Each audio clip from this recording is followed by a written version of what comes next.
Maraming salamat, Princess, na naitaas na naman ang pangalan ng ating pong Panginoon.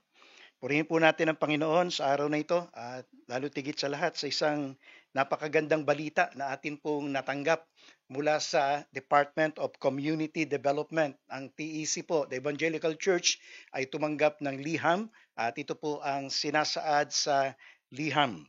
Nais kong basahin lang sa pagkakataon pong ito ang ilang parte. Sabi, thank you in advance for your cooperation. We wish you continuous health and wellness.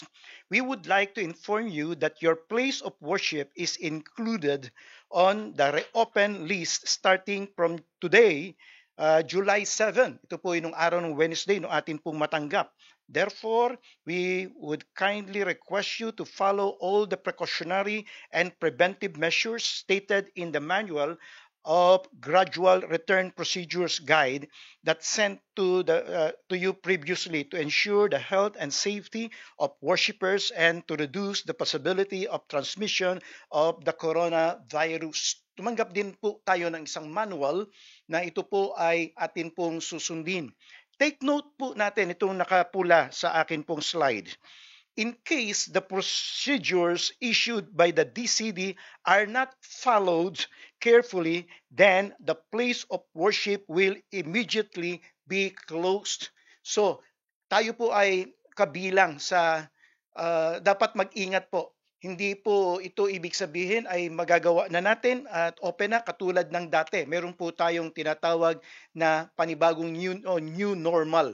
So maging vigilant lamang po tayo. Ang katulad ng sinabi ko noong nakaraang Friday, nandyan pa rin ang virus. Kinakailangan maging vigilant po tayo, mag-ingat po tayo. So tingnan lang muna natin yung ilang bahagi ng manual na tinanggap natin.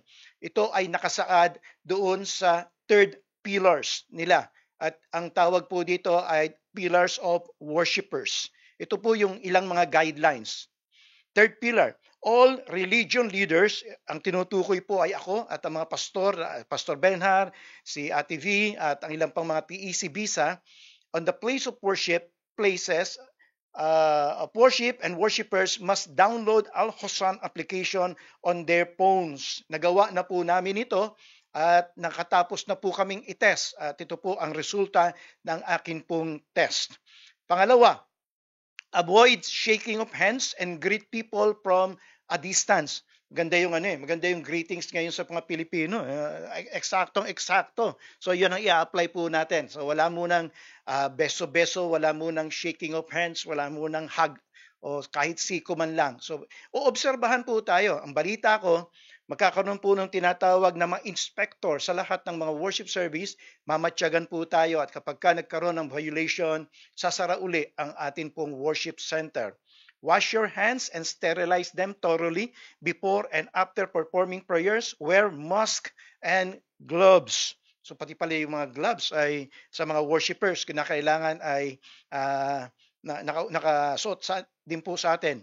Avoid attending places of worship in case of suffering from any contagious symptoms such as cough or cold, or make sure to take the necessary treatment measures and healthcare centers. Elderly, ito, bibigyan natin ng konting diin po ito ha. Sabi po, elderly, pregnant women. Yung elderly, madaling i-identify yan eh. Ngayon, yung pregnant woman, medyo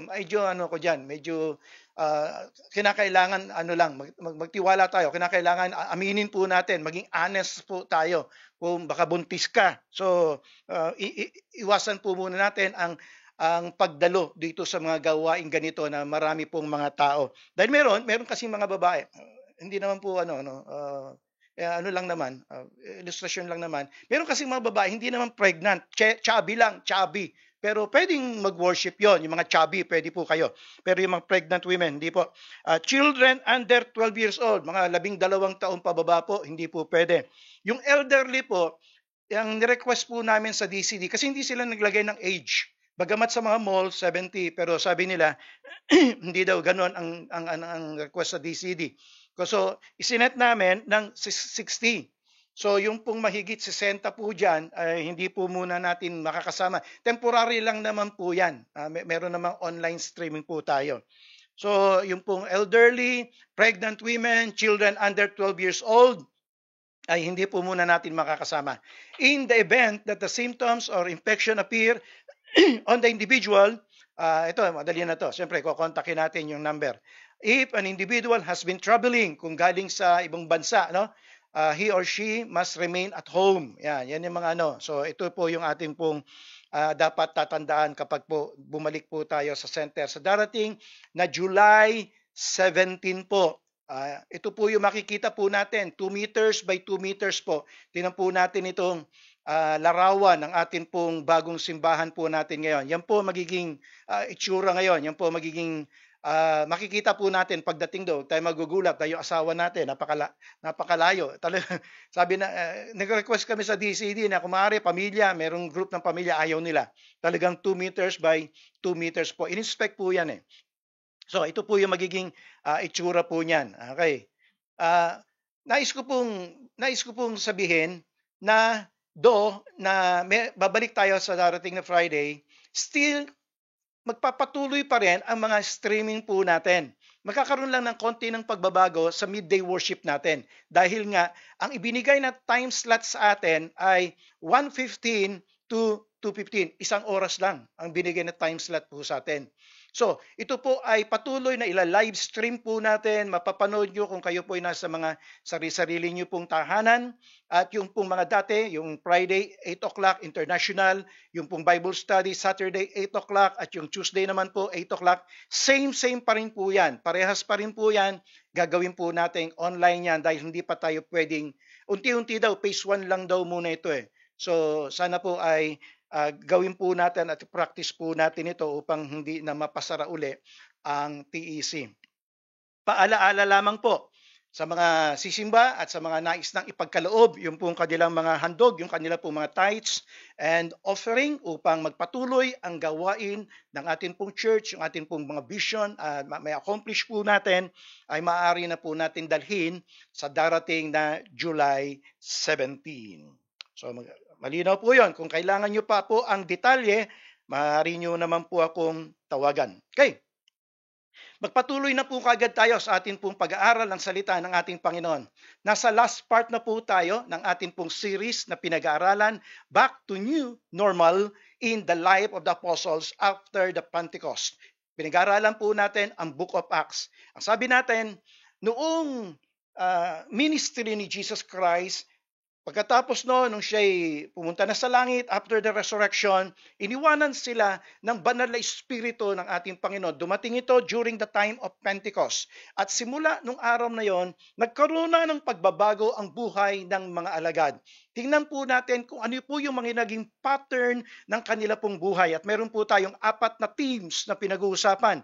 Yung una, the theme of the Holy Spirit. Ang pinag-uusapan po natin dyan, the acts of the Holy Spirit after the Pentecost. Pangalawa, yung theme of the church, the sovereignty of God in the church. Pangatlo, mission, ang finishing the task. Ngayon po ay nasa huling theme po tayo ng Book of Acts. At ito ay ang sovereignty of God over sufferings and persecutions. Maraming mga pastor ngayon ang nagtuturo na once daw na ikaw ay naging anak na ng Diyos at nang ikaw ay naging Kristiyano na, para bang wala ka ng problema. Para bang ikaw ay mamumuhay na ng parang hindi ka magkakaroon ng anumang suliranin, hindi ka dadanas ng anumang ng sufferings, hindi ka dadanas ng anumang pain, hindi ka dadanas ng anumang karamdaman. Kapag ka ikaw ay mayroong sakit at hindi gumaling ang sakit mo, lack of faith ang sasabihin po nila. Kulang ang pananampalataya mo. Kapag ka mayroong kang problema at dumadaan ka sa mga suliranin, sasabihin nila lack of faith.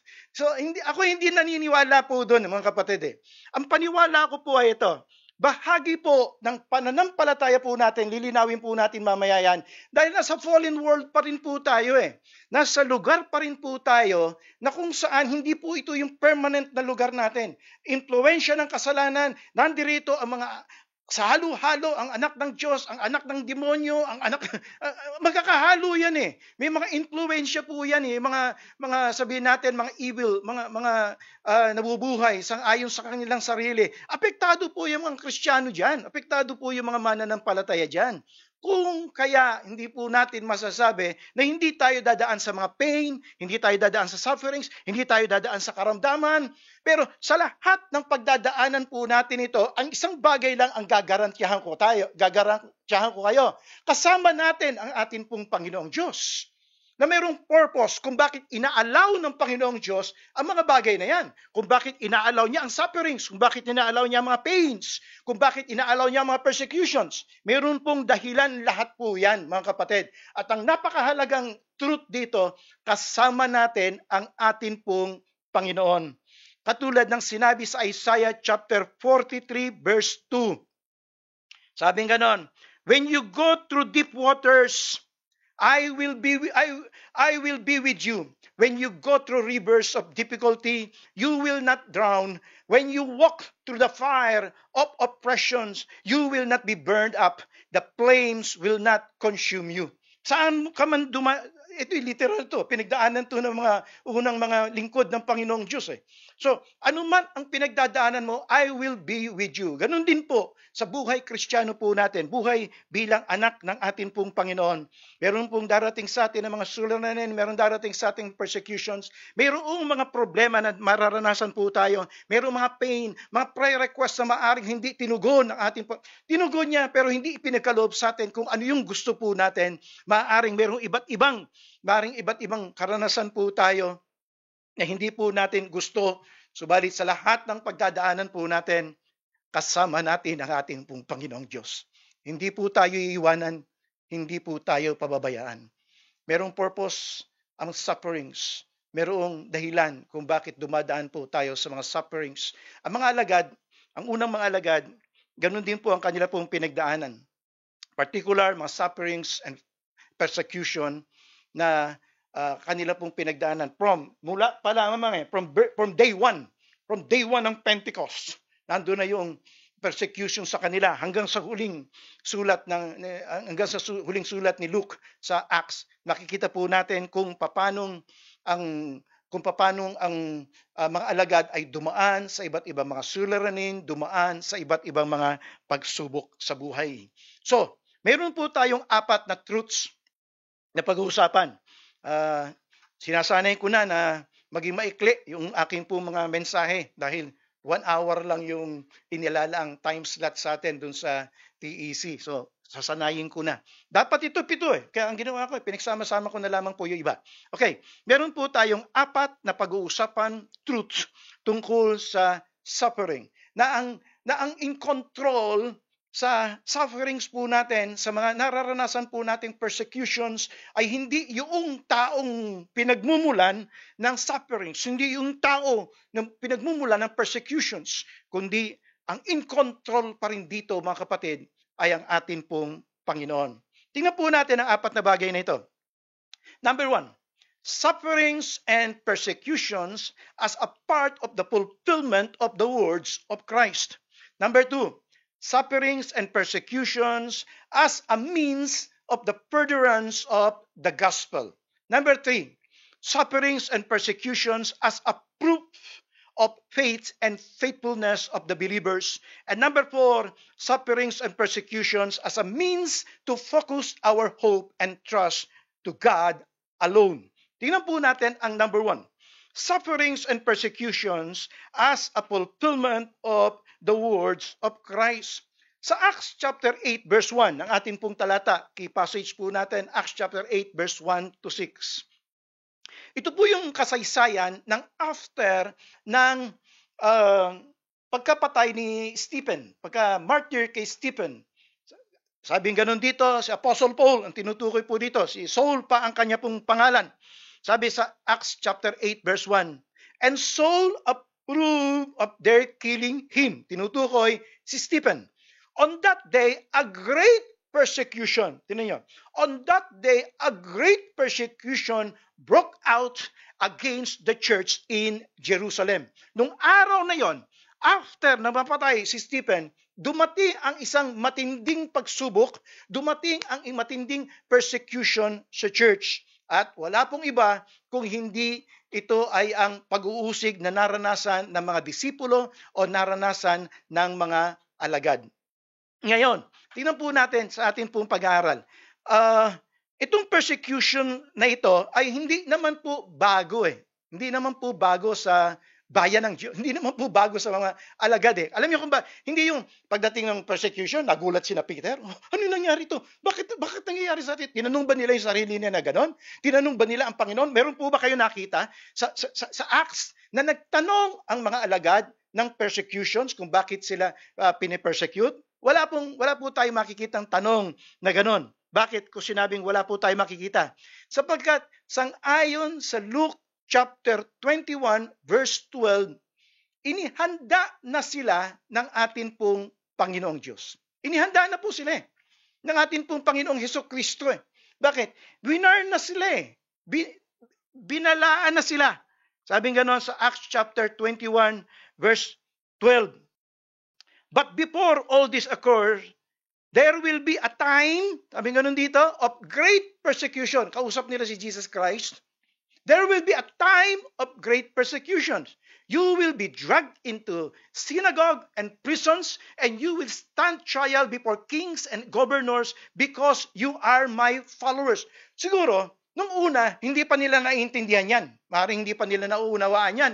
Meron ganun mga nakikinig lang ng ganun pala mangyari. Ngayon, nung dumating na itong Acts chapter 8 verse 1, ayun na. Hindi sila nagulat kung hindi na-realize lang nila na ito ang katuparan ng sinabi ng ating Panginoon nung nabubuhay pa si Jesus Christ during ng earthly time ni Jesus Christ. So, ano ibig ko sabihin mga kapatid? Bahagi po ng ating pong paglilingkod sa ating pong Panginoon, ang tayo po ay dadanas ng mga sufferings and persecutions. Tayo po ay bahagi po ng ating pananampalataya. Bakit? Sapagkat sinabi ni Jesus Christ yan Dapat nakaprepare ka na. Dapat nakahanda ka na. Maganda yung sinabi sa Philippians chapter ni Apostle Paul, Philippians chapter 1, 29. Kinuha ko sa dalawang salin, NASB at saka New Living Translation. Sabi nga nun, for it has been granted to you on behalf of Christ not only to believe in Him, but also to suffer for Him. Ibinigay sa Philippians maganda, sa New Living Translation. For you have been given, parang gift, For you have been given not only the privilege of trusting in Christ, but also a privilege of suffering for Him. Pribilehiyo pa pala yun Ibig sabihin, wow! Ibig sabihin, yung iba hindi ganon, pero ikaw, wow! Isang pribilehiyo, isang opportunity na ikaw ay mag-suffer because of your faith. Because of Christ. Magkarelawan lang po tayo. Hindi ko tatalakayin ng buong sufferings. Pero itong suffering for Christ. Kasi pwedeng nagsasuffer ka because of the consequence ng mga ginawa mo. Dahil dinidisiplina ka ng Diyos. Pwede rin yun. Pwede rin. Pero tinutukoy po natin dito, mga kapatid, ay yung sufferings dahil sa ating pong pananampalataya. Ito po'y katuparan ng sinabi ng ating pong Panginoon. Sapagkat walang sinabi ang ating Panginoon na hindi maaaring hindi matupad. At natupad po yun. Natupad sa mga alagad, sa mga disciples, sa mga early Christians, at sa atin ngayon. Sa panahon po natin ngayon, makikita po natin, maaaring hindi dito sa kultura o sa lugar natin, pero maraming mga persecuted churches sa iba't ibang parte ng mundo. Sinusunog ang church. Pinapahirapan ng mga mananampalataya. Bahagi ng atin pong pananampalataya bilang katuparan ng sinabi ng atin pong Panginoong Hesukristo. Tingnan po natin ang pangalawa. Sufferings and persecutions as a means of the furtherance of the gospel. Si Apostle Paul, Saul pa ang kanyang pangalan, Pharisee siya, tingin niya, masyadong mabilis ang paglaganap ng church. Hiro mo, sa chapter 2, sa chapter 1, 120 sila. Pagdating ng chapter 2, 3,000 kaagad. Pagdating ng chapter 3 o chapter 4, 5,000. Pagdating ng chapter 6, multitudes. Pagdating ng susunod na chapter, a great number. Ibig sabihin, ang bilis nito. Nakapansin itong si Apostol Pablo. So, ang isang paraan niya para mapigilan ang paglaganap ng salita ng ating Panginoon, persecution. Yun ang paraan niya. So ano ginawa niya? 8:1. 8:1 and 2 hanggang 3 po tayo. Saul was in hearty agreement with putting him to death. And on that day, a great persecution began against the church in Jerusalem. And they were all scattered throughout the regions of Judea, Samaria, except the apostles. Tingnan natin ang verse 3. Sabi ganun dito. But Saul began ravaging the church, entering house to house after house, and dragging up men and women, he would put them in prison. So, ito yung paraan niya para mapigilan ang paglaganap ng church. Persecution, suffering, pahihirapan ko kayo. Pahihirapan ko kayo. Kaya yun ang kanyang pong paraan. Ang hindi niya alam, mga kapatid, ito naman ang paraan ng Panginoong Diyos para lalong lumaganap ang salita ng ating pong Panginoon. Merong ang sinasabi yung mga missiologists, sabi nga ng missiologists, ang command ay sa Acts chapter 1 verse 8. And you shall be my witnesses in Jerusalem, Judea, Samaria, and to the uttermost part of the earth. Pero pagdating sa chapter 1 hanggang sa chapter 7, nagstay lang sila sa Jerusalem. Nung dumating ang persecution ng chapter 8 verse 1, doon lang sila nag-scattered eh. Doon lang po sila lumabas ng Samaria. Doon lang po sila lumabas. Doon lang nila in-apply ang Acts chapter 1:8. Kaya sabi nga ng mga ibang mga missiologists, pag hindi natin ginawa ang Acts chapter 1:8, ang mangyayari sa atin, Acts chapter 8:1, magkakaroon ng persecution para nang sa ganon, lumaganap ang salita ng atin pong Panginoon. So, yung pa yung naging means para lalong lumaganap ang salita ng atin pong Panginoon. Furtherance of the gospel. Nung kami bata pa, siguro mga 30 years ago, kung di po ako nagkakamali, nung kami mga bata pa, meron kaming laro, yung mercury na tinatawag na galing doon sa thermometer. Pag nabasag yung thermometer, kinukuha namin yung mga mercury, pinagsasama-sama namin. Pagkatapos ang ginagawa po namin, mga kapatid, ay dinidiinan yun. Pinipilit namin basagin yun. Pinipilit namin sirain. Pinipilit namin destroy yung mercury yun. Pero sa halip na pag pinukpok mong ganon, kahit gaano kalakas ang pukpok mo, kakalat lang na ganon. Pagkatapos, ganun na naman namin sa isang plato, sa isang lalagyan, magtitipon-tipon na naman sila. Hindi mo kayang wasakin eh. The moment na hinit mo siya at tamaan mo siya, kakalat lang siya, ganun, sasabog lang siya. At ganun ang tingin ko parang nangyari sa church eh.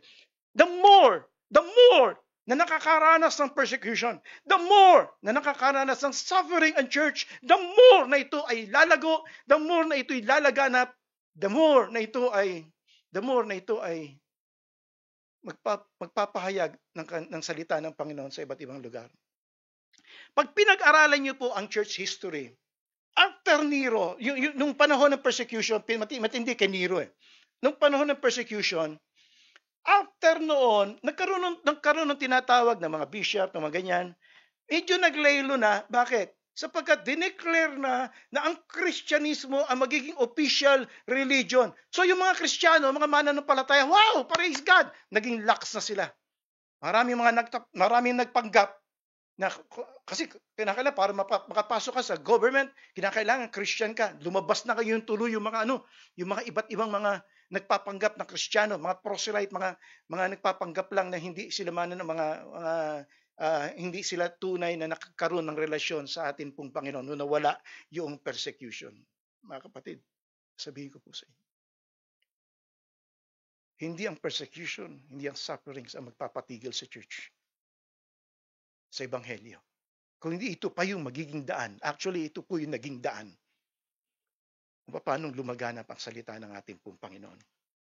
Sabi sa verse 4 ng ating pag-aaral, therefore, those who had been scattered went about preaching the word. Yung nag-scatter, yung kumalat, yun ang nangaral ng salita ng ating pong Panginoon. Philip went down to the city of Samaria. Ngayon lang nangyari sa chapter 8. Samantalang sa Acts chapter 1 verse 8, sinasabi na yan eh. Mula dito sa Jerusalem, Judea, dapat Samaria, then to the uttermost part of the earth. Papangaral ng kanyang banal na salita. Maganda yung experience sa Apostle Paul sa Philippians chapter 1 verse 12 to 14. Second missionary journey niya. Macedonian journey niya. Sa kanyang pangangaral, sa kanyang second missionary journey niya. Ito yung sulat niya sa mga taga Philippi. Philippians chapter 1, 12 to 14. Now I want you to know, brethren, that my circumstances have turned out for the greatest progress of the gospel. Alam niyo kung ano yung tinutukoy na may circumstances? Yung pagkabilanggo niya.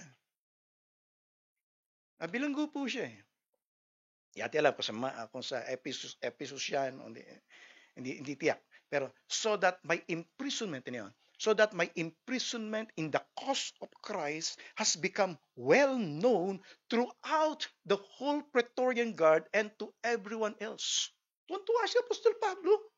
Dahil yung pagkabilanggo niya, mga kapatid, yung pa ang naging daan kung paano lumaganap ang salita ng ating pong Panginoon. Spread the word of God. Sabi ganun sa history. Ang pagbabantay sa mga preso noon, lalo na kay Apostol Pablo, mga tuturing sa kanila mga kriminal eh. Pagbabantay sa kanila, hindi lamang nakakulong. Meron daw panahon na sila ay may mga gwardiya na nakatali sa kanila. 24 hours. Iba't ibang gwardiya. 24 hours. Iba't ibang gwardiya. Iniisip ko, ano kaya ang sasabihin ni Apostol Pablo? Siyempre, share niya yun. 24 oras kasama mo. Sabihin natin 8 hours. Kasama mo. Ano pag-uusapan nyo? Telenovela? Hindi naman. Pag-uusapan, bakit ka nandito? Sabi, opportunity to. Sabi Apostol Pablo, wow! Pagkatapos ng isang gwardiya, next!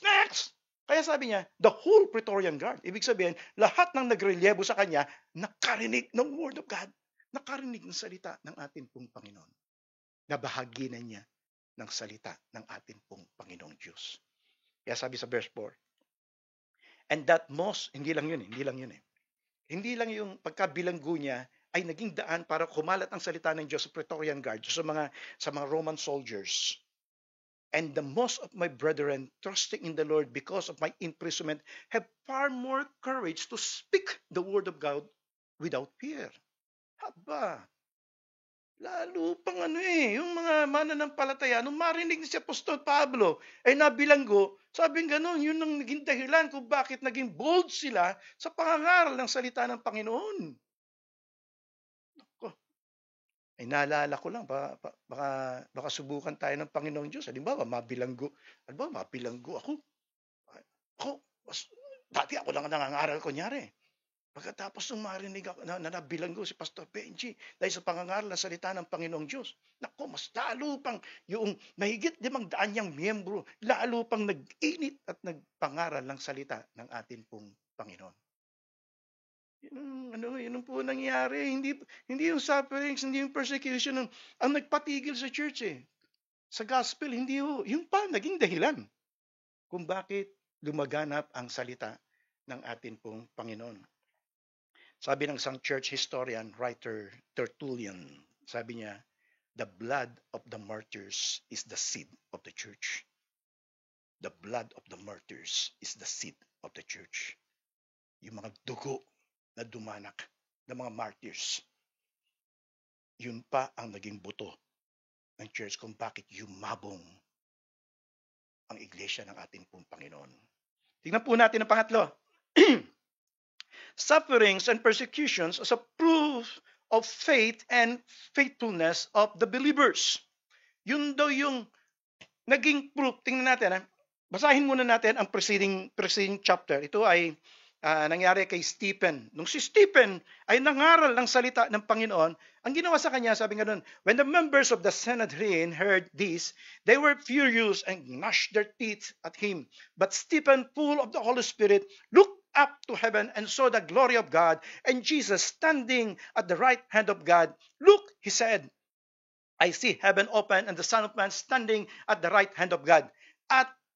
At this, they covered their ears, and yelling at the top of their voices, they all rushed at him, dragged him out of the city, and began to stone him. Meanwhile, the witnesses laid their coats on the feet of a young man named Saul. Verse 56. While they were stoning him, Stephen prayed, Lord Jesus, receive my spirit. Then he fell on his knees and cried out, Lord, do not hold this sin against them. When he had said this, he fell asleep. Ganda. Sa halip na magalit si Stephen, anong sabi niya? Lord, patawarin mo na sila. Patawarin mo na sila. Alam niyo mga kapatid, yung persecutions, yun po ang proof na yung pananampalataya po natin ay tama eh. At yung persecutions, yung suffering, yun ang proof kung ikaw ay faithful, kung ikaw ay tapat, sapagkat madaling sumunod sa Diyos pag all is well. Pag maganda ang lahat ng bagay. Pero kapag dumadanas ka na ng pag binabato ka na, pag pinipersecute ka na, kapag may sufferings ka na, magpapatuloy ka pa ba sa paglilingkod sa ating pong Panginoong Diyos? Yung unang mga alagad, nagpatuloy po sila. Bakit? Yun ang proof na hindi nila i-deny ang kanila pong pananampalataya. Na anuman ang experience nila, anuman ang kanila pong maranasan nila, hindi po nila itatakwil ang kanila pong pananampalataya. Yung suffering na yon ang nagpapatunay, yun yung parang pinaka-apoy na magpapatunay na dalisay ang kanilang pananampalataya at sila'y magiging tapat sa ating Panginoong Diyos hanggang kamatayan. Sa totoo lang po, mga kapatid, kapag ka pinahihirapan ka, lahat ng bagay aaminin mo eh. Meron ang sinabi, no? Pagka tino-torture ka na, lahat ng bagay ay aaminin mo. Pati nga pagpatay kay Rizal, kung sino pumatay kay Rizal, aaminin mo na eh. Pag tino-torture ka na. Kaya merong isang historia na nagsabi, yun daw pong persecutions ng mga mananampalataya, ang isang proof, ang isang matibay na dahilan na tama ang pananampalataya ng mga alagad. Sapagkat, kasi no, resurrection, maraming mga hindi naman nag-resurrect si Jesus Christ, hindi totoo yan, siya'y ninakaw lang. Pero, yung mamatay ka sa isang bagay, yung panindigan mo ang isang bagay, hanggang kamatayan, mga kapatid, ito ay nagpapatunay na tama ang sinasampalatayanan mo. At ganun ang ginawa ng mga alagad. Yun ang nagpatunay na tama ang kanilang sinasampalatayanan, na nakita nila si Jesus Christ, na nabuhay na maguli ang ating pong Panginoon. Ito yung naging proof, living proof sila. Pinanghawakan nila yon hanggang kamatayan. Matindi po yung kanila pong mga naranasan ng mga alagad. Sufferings ng mga alagad. Pero nagpatuloy po sila as a proof na tama ang kanila pong pananampalataya. Sapagkat alam nila na hindi sila mali. At mag-stand sila until death, hanggang kamatayan. Sabi sa Acts chapter 8 verse 3, tinan niyo to. But Saul began to destroy the church. Going from house to house, he dragged both men and women and put them in prison. Kala nga ni Apostol Pablo, nagtagumpay na siya. Pero hindi alam ni Apostol Pablo, katuparan lang yun na sinabi ng ating Panginoon. Tingnan natin, basahin na lang natin ang verse 13.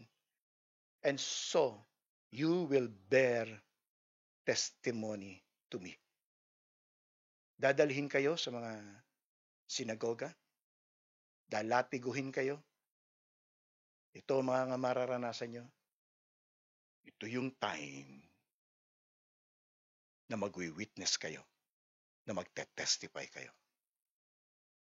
Mabilisan lang, tingnan natin ang mga dahilan ng kamatayan ng mga alagad. Ito yung na-research kong iba't ibang dahilan ng kamatayan ng mga alagad. Tingnan niyo, walang maganda eh. Walang maganda. Lahat sila dumanas ng mga sufferings and persecutions hanggang kamatayan, sapagkat alam nila na tama yung kanila pong pananampalatayanan. Si Peter crucified head down at his own request. Na-crucify siya pagkatapos pabaliktad. si Andrew, severely scourged and ties by ropes on a shaped cross where he hung 2 days before dying. Pinako sa krus din. Pagkatapos latiguhin. Si James, ganun din, beheaded with a sword. Si John, thrown into a boiling water, pinakuluan. But unharmed, died of natural cause in Ephesus. Si Philip, crucified. Si Bartholomew, beaten. Si Thomas, sabi dito, Lance, tinalupan daw yan ng buhay. By the idolatrous priest. Si Matthew, axed to death, pinalakol. Si James, thrown down from the temple lower, and nung siya hindi namatay, clubbed to death with a fuller's clad at the age of 94. 94 na, ginugulpi pa. Si Thaddeus, crucified. Simon, Judas Iscariot, huwag na nating pag-usapan niya, Judas naman yan eh. Si Matthias, stoned and beheaded. Si Paul, beheaded. Lahat sila hanggang kamatayan magpapatuloy sapagkat alam nila na tama ang kanilang pinapangaral. A test of faithfulness hanggang kamatayan. Sa Hebrews, ganyan din na makikita natin. Mga tao, mga heroes of faith. Mga taong nagsuffer, the martyrs, dahil sa kanilang pananampalataya. Tingnan po natin ang pangapat. Sufferings and persecutions as a means to focus our hope and trust on God alone. Ito yung paraan para nang sa ganon, ma-focus ka hindi sa mga material things, hindi ka aasa sa ano pa mang bagay, kundi ang pag-aasahan mo, walang iba kundi ang atin pong Panginoon. Sa Acts chapter 1, 8, 1-6, makikita po natin si Apostle Paul, ito siya. Ito yung goal niya, ito yung kanyang layunin, to destroy the church, to destroy the name of our Lord Jesus Christ. Pero pagdating sa chapter 9, nagkaroon siya ng conversion. Nagkaroon siya ng pagbabago. Binago siya ng ating pong Panginoon. At anong sabi sa verse 13? Lord, Ananias answered, I have heard many reports about this man and all the harm he has done to your holy people in Jerusalem. And he has come here with authority from the chief priests to arrest all who call on your name. The road to Damascus, ang layunin niya, to destroy the church. Pero nung makilala niya ang ating pong Panginoon, anong nangyari? Karoon siya ng conversion. From persecutor, naging preacher siya. Lahat ho, mayroong pag-asa. Lahat ho, pwede magbago. Yung persecutions na yan yung magiging dahilan para mag-focus tayo na hindi ang persecutions ang end.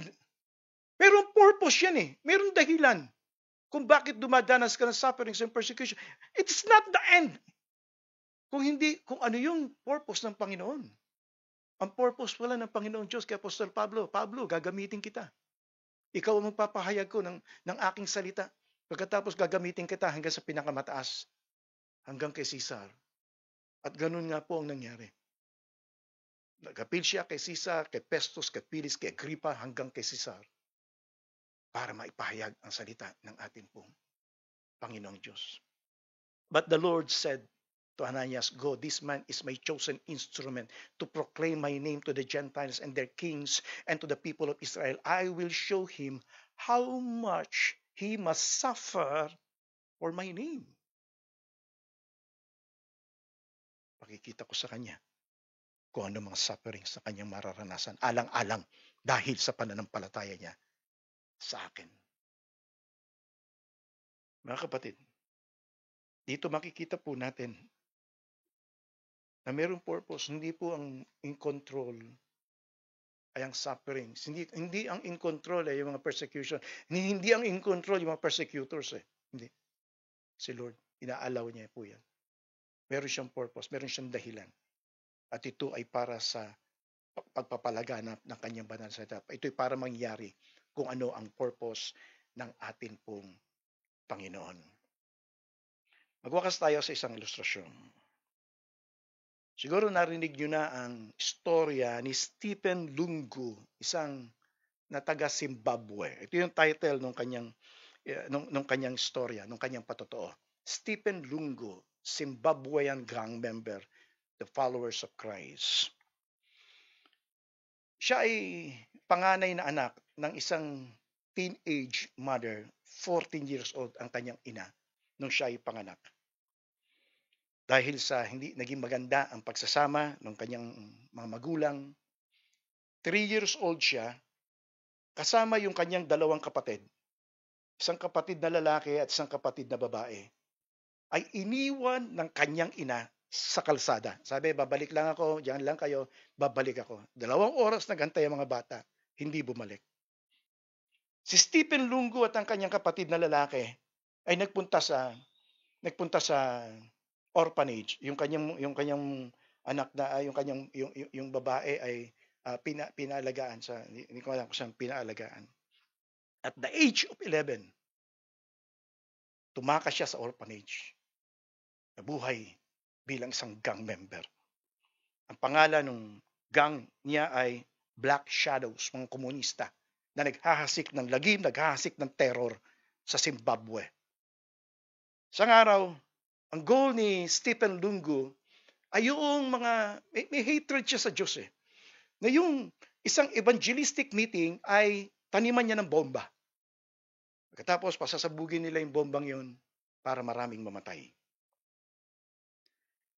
Nung magsasalita na yung pastor na si Shadrach Maloka, siya magsasalita na, introduction ni Shadrach Maloka, sabi ganon, sa gabing ito, marami ang mamamatay na hindi nakakakilala sa ating Panginoong Hesukristo bilang Panginoon at kanyang tagapagligtas. Nagulat si Stephen Lungu. Sabi ganon ni Stephen, nabisto kami. Nabuko yung aming plano. So ginawa niya, hindi tinuloy yung plano, nakinig doon sa preacher hanggang sa siya ay ma-born again. Lumapit, tumanggap sa ating Panginoon. Sabing gano'n niya sa kanyang testimony, never siyang tumawa, never siyang umiti, never siyang naging masaya. Nung araw lang yon, 20 years old siya, nung lang siya tumawa, nung lang siya naging masaya, nung tanggapin niya ang ating Panginoong Hesus sa kanyang buhay. Pagkatapos, niwanan niya yung gang, naging preacher siya, naging pastor. At minsan daw sa isang pangangaral niya, mayroong isang babae na lumapit, tumanggap sa ating Panginoon. Yung kanyang ina. Yung kanyang nanay. Mga kapatid, ang sufferings, persecutions, ay maaaring isang paraan ng atin pong Panginoon upang maluwalhati ang kanyang dakilang pangalan at upang mangyari kung ano ang plano ng Panginoong Diyos sa buhay mo, sa buhay ng ibang tao, para sa kanyang kapurihan, para sa kanyang kaluwalhatian. Merong purpose ang lahat ng sufferings. Lahat ng sufferings and persecution na naranasan ng mga alagad in the time of Acts, meron lahat po ng dahilan yan. According yan sa kalooban ng ating pong Panginoon. Ganun din naman po tayo. Same principle. Maaaring may sufferings, maaaring may persecutions. Pero lahat ng ito ay nangyayari dahil merong dahilan. Nais ng Diyos na accomplish niya ang kanyang purpose sa bawat isa po sa atin. Our God is sovereign over sufferings and persecutions. Sapagkat ang sufferings and persecution is the fulfillment of the word of Christ. Pwedeng gawin ng Diyos for the furtherance of the gospel, gamitin ng Panginoon for the furtherance of the gospel, a proof of your faith and faithfulness, para mag-focus tayo sa Diyos, umasa tayo sa Diyos, at magtiwala tayo sa Diyos, na laging mayroong pag-asa kahit sinong tao o anuman ang ating kinalalagyan. Meron pong pag-asa sa ating pong Panginoon. Ang COVID-19, hindi siya ang in charge. Ang circumstances natin ngayon, hindi yan ang in charge. God is sovereign. God bless us all sa ating pong pag-aaral ng kanyang banal na salita.